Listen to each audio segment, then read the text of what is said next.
بسم اللہ الرحمن الرحیم۔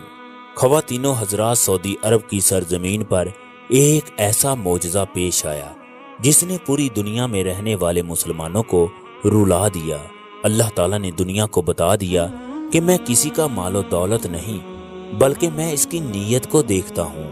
میں چاہوں تو کسی گناہ گار کو اس جگہ پہنچا دوں جس کے بارے میں اس نے کبھی سوچا بھی نہ ہوگا۔ میں چاہوں تو کسی ملک کے وزیر اعظم کو گلیوں کا فقیر بنا دوں۔ میں جس کو چاہوں بیٹیاں عطا کر دوں، میں جس کو چاہوں بیٹے عطا کروں۔ میری اجازت کے بغیر پتا بھی نہیں ہل سکتا۔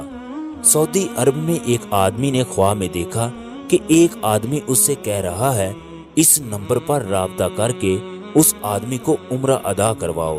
فون نمبر اس قدر واضح تھا کہ اس کے ذہن میں نقش ہو گیا۔ صبح جب یہ آدمی بیدار ہوا تو اسے یہ خواب اچھی طرح یاد تھا۔ اب اس آدمی نے اس خواب کو وہم جانا اور اس کو نظر انداز کر دیا۔ اگلے دن رات کو پھر یہی خواب آیا۔ 3 دن تک مسلسل خواب نظر انداز کرنے کے بعد یہ محلے کی مسجد کے امام کے پاس گیا۔ امام صاحب کو تمام صورتحال سے آگاہ کیا۔ امام صاحب نے کہا، اگر تمہیں فون نمبر یاد ہے تو اس شخص سے رابطہ کر کے اسے عمرہ کرواؤ۔ یہ مسجد سے گھر آیا، خواب میں بتلایا ہوا نمبر ڈائل کیا۔ جس شخص نے فون اٹھایا اس سے ضروری تعارف کے بعد اس نے کہا، مجھے خواب میں کہا گیا ہے کہ میں تمہیں عمرہ کرواؤں، لہٰذا میں اس نیک کام کی تکمیل کرنا چاہتا ہوں۔ وہ آدمی زور زور سے کہکے لگانے اور ہنسنے لگا، میرے بھائی تم کون سے عمرے کی بات کرتے ہو؟ میں تو وہ بدبخت ہوں جس نے کئی برس سے فرض نماز بھی ادا نہ کی اور تم مجھے عمرہ کروانا چاہتے ہو۔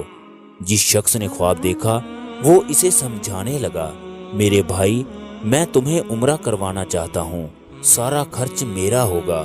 کافی بحث کے بعد یہ آدمی اس شرط پر رضامند ہوا، ٹھیک ہے میں ایک شرط پر تمہارے ساتھ عمرہ ادا کرنے کے لیے جاؤں گا، تم مجھے میرے گھر چھوڑ کر جاؤ گے اور تمام اخراجات تمہارے ذمے ہوں گے۔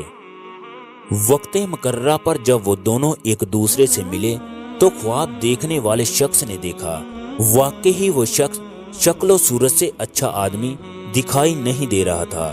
اس کے چہرے پر صاف صاف دکھائی دے رہا تھا کہ وہ شرابی ہے اور اس نے کبھی نماز بھی نہ پڑھی ہوگی۔ اسے بڑا تعجب ہوا، یہ کیا وہی آدمی ہے جسے عمرہ کروانے کے لیے 3 مرتبہ خواب میں کہا گیا؟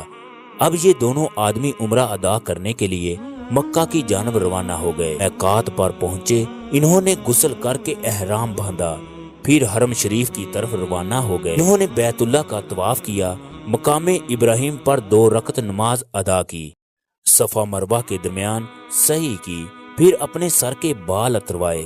اسی طرح انہوں نے عمرہ مکمل کیا۔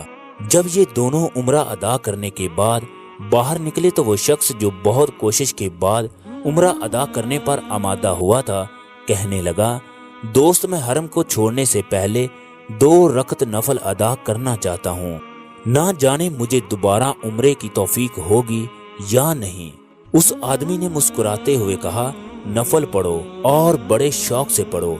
پھر اس آدمی نے اس کے سامنے نفل ادا کرنا شروع کر دیے۔ جب یہ آدمی سجدے میں گیا تو اس کا سجدہ طویل سے طویل تر ہوتا گیا۔ جب کافی دیر گزرنے کے بعد اس آدمی نے اسے ہلایا تو اس کے وجود سے کوئی حرکت نہ ہوئی۔ اسے پتہ چل گیا کہ اس کے ساتھی کی روح حالت سجدہ میں پرواز کر چکی ہے۔ اسے اس آدمی کی موت پر بڑا رشک آیا اور وہ رو پڑا، یہ کس قدر حسین موت ہے، کاش ایسی موت اس کے نصیب میں بھی ہوتی۔ جس آدمی کو میں شرابی سمجھتا تھا وہ اللہ کے نزدیک بہت ہی نیک انسان تھا۔ اب اس آدمی کو غسل دے کر احرام پہنا کر حرم میں اس کی نماز جنازہ ادا کی گئی۔ ہزاروں لوگوں نے اس کا جنازہ پڑھا اور اس کی مغفرت کی دعا کی۔ اسی دوران اس کی وفات کی اطلاع اس کے گھر بھی پہنچ چکی تھی۔ پھر اس آدمی نے اس کی میت کو وعدے کے مطابق گھر پہنچا دیا جہاں اس کو دفن کر دیا گیا۔ چند دن گزرنے کے بعد اس آدمی نے فوت ہونے والے آدمی کی بیوہ کو فون کیا۔ تعزیت کے بعد اس آدمی نے کہا، میری بہن میں جاننا چاہتا ہوں تمہارے شوہر کی ایسی کون سی نیکی اور عادت تھی جو اس کا انجام اس قدر عمدہ ہوا۔ اسے حرم کے اندر سجدے کی حالت میں موت آئی۔ یہ بیوہ عورت کہنے لگی، بھائی میرا خامد کوئی اچھا آدمی نہ تھا، اس نے نہ کبھی نماز پڑھی اور نہ ہی کبھی روزہ رکھا، وہ انتہا کا شرابی تھا۔ اس کی کوئی ایسی خوبی نہیں ہے جو میں بیان کر سکوں، مگر اس کی ایک عادت تھی۔ ہمارے ہمسائے میں ایک غریب بیوہ عورت جو اپنے چھوٹے چھوٹے بچوں کے ساتھ رہتی تھی۔ میرا شوہر جب اپنے گھر کے لیے ضرورت کی چیزیں لاتا تو اس کے گھر کے لیے بھی وہی چیزیں لے آتا، اس کے دروازے پر رکھ کر آواز دیتا، میں نے کھانا باہر رکھ دیا ہے، اسے اٹھا لو۔ یہ عورت کھانا اٹھانے کے بعد میرے شوہر کے لیے دعا کرتی۔ مجھے لگتا ہے یہی نیکی اللہ کے نزدیک بلند مقام رکھتی ہوگی۔ خواتین و حضرات، بعض اوقات ایک نیکی انسان کو جنت میں لے جانے کا باعث بنتی ہے اور بعض اوقات ایک بدی انسان کو جہنم میں لے جانے کا باعث بنتی ہے۔ دنیا کا سب سے بہترین رشتہ احساس ہے۔ جس دل کے اندر احساس ہو وہ اللہ کے نزدیک ہوتا ہے، جس دل کے اندر احساس نہ ہو وہ مردہ ہے، وہ اللہ سے دور ہے، وہ رب کی رحمت نہیں پا سکتا۔